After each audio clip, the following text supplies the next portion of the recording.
s'est vendu 80 735 véhicules. Au premier semestre 2020, il s'est vendu 45 841 véhicules, c'est-à-dire que le marché avait chuté de 43%. Je rappelle que nous avions été en confinement sur la quasi-totalité du deuxième trimestre. Cette année, le premier semestre 2021 a enregistré 94 025 unités. C'est un doublement par rapport au dernier semestre, au premier semestre de l'année 2020. Mais pour que ce soit plus consistant, on compare par rapport à 2019 et nous sommes sur une croissance de plus de 16%.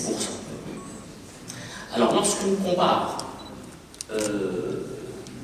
les années, donc vous voyez à gauche de l'écran qu'en 2017, nous avions enregistré, le marché avait fait 168 000 véhicules. Notre record était en 2018 avec 177 000. Et puis nous sommes rentrés dans un train de baissier à partir de 2019 avec 165 000 véhicules. Et 2020 qui a enregistré 20% de baisse avec 133 000 véhicules. Je rappelle que les 133 000 avaient été déjà un exploit par rapport à ce que nous envisagions lorsqu'on était au fin fond de la crise pendant le deuxième trimestre. Alors lorsqu'on compare à droite une base semestrielle, le premier semestre 2018 est le dernier semestre à avoir accueilli un salon. Et nous étions à 90 000 unités. Premier semestre 2019, on était déjà en baisse, et les salons. 2020, crise. 2021, comme vous le voyez, ça repart à 94 000 unités. Alors pourquoi cette reprise? C'est un effet rattrapage, parce que le T2 de 2020 était à l'arrêt. Il y a eu un confinement, il y a eu de l'épargne, il y a eu de la frustration. Et les choses s'ouvrent, donc ça, le confinement a créé de l'épargne et une volonté aussi de se faire plaisir, et puis tout simplement un retour à la normale progressive. Aidé également par le crédit gratuit qui a revu le jour. Vous vous rappelez qu'en 2019, ça avait été arrêté. Et donc tout ça a mené vers cette dynamique de marché qui en son sein comprend quelques complexités, et on va le voir. Juste d'autres composantes pour mettre ces chiffres-là en relief. En termes d'immatriculation communiquée par la NARSA, quand on compare le S1 2019 au S1 2021, on est à moins 7%. Alors la question, c'est comment ça se fait qu'on soit à plus 16, mais qu'on soit à moins 7 au niveau d'immatriculation.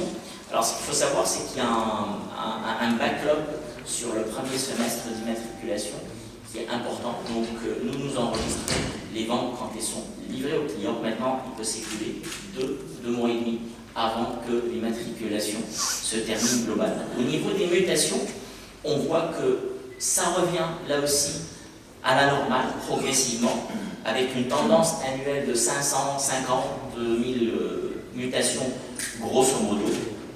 Au niveau des véhicules d'occasion importés, on est sur une tendance d'environ 16 000 véhicules. Donc là aussi, ça va revenir à quelque chose de plus normal. Maintenant, ce qui est important de noter, c'est que sur l'année 2021, sur le premier semestre 2021, on remarque que les véhicules, que la nature, la typologie des véhicules importés et d'occasion est plus jeune, puisqu'il y a plus de moins de 3 ans au détriment de plus de 5 ans. Et ça, c'est aussi l'effet confinement, fermeture des frontières, retour des MRE qui venaient avec des véhicules parce que le plus de 5 ans nécessite toujours une dérogation. C'est pas une dérogation, c'est-à-dire c'est une disposition spéciale pour les retours définitifs de l'étranger. Alors, en termes de marque, bon, le classement pourrait manquer de pertinence parce que, comme vous le savez, nous avons été très perturbés cette année avec les problématiques de stock. Pourquoi? Parce qu'il y a une pénurie de véhicules, parce qu'il y a une pénurie de semi-conducteurs. Alors les semi-conducteurs, vous en avez entendu parler beaucoup, c'est quoi? Ce sont des composants électroniques et qui sont, comme leur nom l'indique, ils conduisent l'électricité, mais semi-conducteurs, c'est-à-dire des fois ils la conduisent et des fois ils ne la conduisent pas. Ça, c'est quelque chose qui sert dans la fabrication de composants électroniques et d'outils comme par exemple des ordinateurs, des téléphones. Et ce qu'on a remarqué, c'est que sur l'année 2021, il a beaucoup manqué de semi-conducteurs pour différentes raisons. La première raison, c'est que le marché de l'électronique, notamment les ordinateurs, les tablettes, etc., explose littéralement. Et il se trouve que la fabrication de ces semi-conducteurs se fait à 50% à Taïwan. Et c'est des fabricants comme Samsung, par exemple, des Sud-Coréens qui fabriquent ça et qui privilégient des marchés asiatiques et qui privilégient des marchés de téléphonie et d'ordinateurs. Ce qu'il faut savoir aussi, c'est que l'année dernière, en mai, quand on a fait nos plans pour l'année 2021, la voiture n'était pas en bonne forme et nous avons prévu des chiffres moins importants que cette année, pendant que les gens de l'informatique étaient sur des prévisions plus importantes. Et cette année, on sert ceux qui ont demandé un peu plus de composants. Alors, en termes de croissance, quasiment la totalité des marques est en croissance. Et à signaler la belle performance de Opel et de Skoda sur notre marché. Au niveau du véhicule utilitaire léger, là aussi on est sur une tendance haussière, elle est plus importante, on est à 32% de croissance par rapport à 2019. Et nous remarquons que DFSK, donc avec ce qu'on appelle le small pickup, mène la danse avec des parts de marché qui doublent quasi. Si on compare maintenant par trimestre, au niveau du VP, entre 2018 et 2021, juste pour voir un petit peu l'effet salon. C'est une question qui revient souvent. Donc vous voyez qu'en 2018, la saisonnalité est tronquée par le salon. Les gens, sachant qu'il y a un salon au deuxième trimestre, vont acheter moins au premier trimestre. 2019, ça s'équilibre, on est sur un T1, T2 qui sont relativement similaires. 2020, crise. 2021, c'est une saisonnalité un petit peu contraire, je dirais, à la normale ou à une année non salon. Pourquoi? Parce que il se trouve que 2020, c'est une fin de cycle de 4 ans par rapport à 2016, qui était une année salon, et tous les gens qui devaient renouveler en 2020, tout simplement, il y avait la crise, il y avait des doutes, et ne l'ont pas fait. Et donc, il y a eu une situation d'attentisme, et c'est ce qui se retrouve sur l'année 2021. Un deuxième effet, c'est celui de juin, parce que les dernières dispositions de retour des Marocains résidents à l'étranger fait qu'on a une situation inverse à la normale. On avait un quart de résidents qui ne venaient pas par route. Aujourd'hui, on a les 3 quarts qui viennent par les airs, et ces gens-là ont besoin de voitures. Et donc, il y a un problème aujourd'hui sur le marché pour trouver une voiture de location, parce que on sort d'une crise, les loueurs, on ne leur prête pas d'argent, et ça pose des soucis. Maintenant, sur le mois de juin, il y a eu un gros engouement par les loueurs qui ont les moyens, et ça a boosté le marché, ce qui explique aussi cette tendance. Maintenant, lorsqu'on décortique les ventes par mois, la courbe en pointillé est celle de 2019.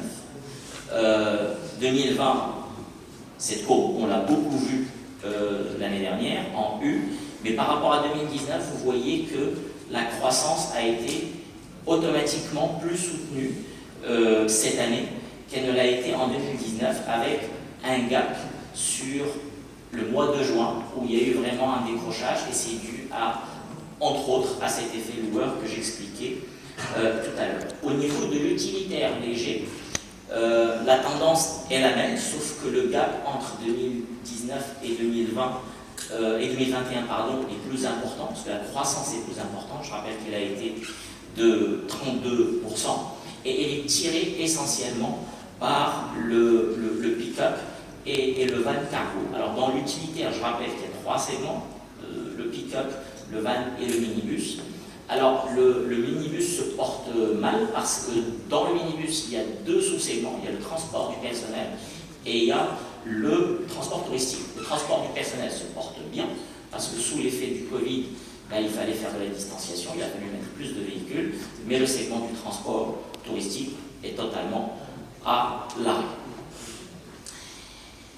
Lorsqu'on zoome sur la répartition des ventes par type de carburant, alors ce que l'on voit, c'est que la part de l'essence est en train d'augmenter, puisqu'on était sur une part de 6,9% en 2017, et ça augmente petit à petit jusqu'à arriver à 9,2% cette année.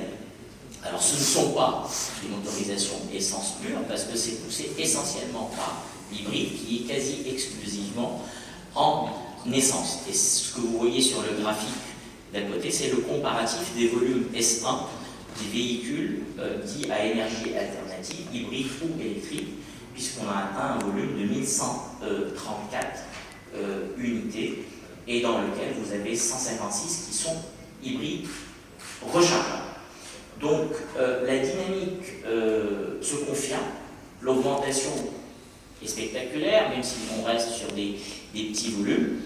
On est dans une dynamique irréversible, on est loin de ce que l'on observe en Europe, par exemple, mais ça vient progressivement. Aujourd'hui, cette part de véhicules, on va dire à énergie alternative, représente 1,4% de l'ensemble du marché. C'est très peu, mais l'offre est en expansion et c'est pour ça qu'il y a cette dynamique-là. Il y avait une marque en 2017 qui proposait ce type de motorisation, 7 marques à partir de 2018 et 11 marques ont des modèles hybrides rechargeables ou électriques dans leur gamme aujourd'hui au Maroc. Lorsque l'on s'attarde sur les segments, alors ce que l'on voit, c'est que le SUV continue à être le segment le plus important du marché et il augmente même cette domination parce qu'avec 30% du marché, le SUV gagne encore 4 points de part de marché par rapport à l'année dernière. Les citadines, bien qu'en termes de croissance, comme vous le voyez à droite du graphique, ne représentent que 1% de croissance, mais ça demeure quand même un gros segment du marché en deuxième position. Ensuite, on a les bus d'Ospace qui sont les modèles qui plaisent aux Marocains. C'est un très bon rapport, on va dire, rapport qualité-prix packaging, et ça croît de 28%. Pour ce qui est de l'utilitaire par segment, comme vous voyez, le pick-up représente 44% du marché et c'est celui qui tire la croissance avec 82% de croissance. Alors cette croissance s'explique par l'arrivée d'un nouveau player qui est DFSK avec le petit pick-up et qui rencontre un engouement important auprès de la population marocaine. Le van, le transport de marchandises, également de quasiment 15 points, et le minibus, pour les raisons que j'expliquais tout à l'heure, notamment le transport touristique qui est toujours à l'arrêt, connaît une décroissance à moins 6,3%. Petit zoom sur les villes. Alors, Casablanca, principal marché, mais c'est quasiment une des 3-4 croissances les plus faibles du marché par rapport à 2019. Pourquoi? Les loueurs. Les loueurs, ça représente en moyenne 25% du marché. Ça se fait à partir de Casablanca, des sièges de nos confrères, et donc c'est quelque chose qui manque à l'appel par rapport à il y a 2 ans. Deuxième fait marquant, Agadir, qui confirme son statut de futur pôle économique du Sud, avec 30% de croissance par rapport à 2019, et qui avait déjà coiffé au poteau Marrakech, qui passe en 4e position. Et là, l'écart se creuse davantage, puisque Marrakech, compte tenu de l'activité de la ville, connaît aussi un impact décroissant sur la consommation automobile. Dernier élément, Tanger et Kenitra. Tanger, où on s'était posé beaucoup de questions il y a 10-12 ans sur la croissance faible de la ville, ça se confirme comme un pôle industriel, comme un bon centre de demande, et Knitra qui, comme vous le voyez, connaît 51% de croissance par rapport à 2019. Au niveau du premium, on est sur une tendance là aussi haussière. Le premium représente 9,5% du marché. Et sur le S1, sur les 83 000 unités, 7 884 unités ont été vendues en premium. C'est le premium plus, c'est-à-dire large avec Alpha, Volvo, Lexus, enfin l'ensemble des marques dites premium. Là encore, en termes de pertinence de classement, bien sûr, les stocks ne sont pas toujours au rendez-vous, mais à saluer la performance de nos amis d'Audi qui ont plus que doublé les ventes sur cette année. Alors, en synthèse, ce que l'on peut dire sur ce qui s'est passé sur ce premier semestre, c'est que le marché est en hausse par rapport à 2019. C'est un effet rattrapage qui est boosté par le retour du crédit gratuit. On a un segment utilitaire léger qui confirme sa dynamique de croissance avec 32% par rapport à 2019, poussé par le transport de marchandises essentiellement. Troisième point, c'est que le marché reste fortement perturbé par une offre constructeur inconsistante. Ce qu'on appelle inconsistante, ça veut dire qu'il y a des changements chaque semaine à son lot de nouveautés. Des véhicules qui devaient arriver, qui n'arrivent pas, des véhicules qui n'étaient pas prévus d'arriver, qui arrivent, enfin bon, il y a de tout. Des choses que nous n'avions jamais connues sur les 20 dernières années. Le SUV, donc quatrième point, le SUV continue à confirmer son leadership dans ce segment avec quasiment un tiers du marché.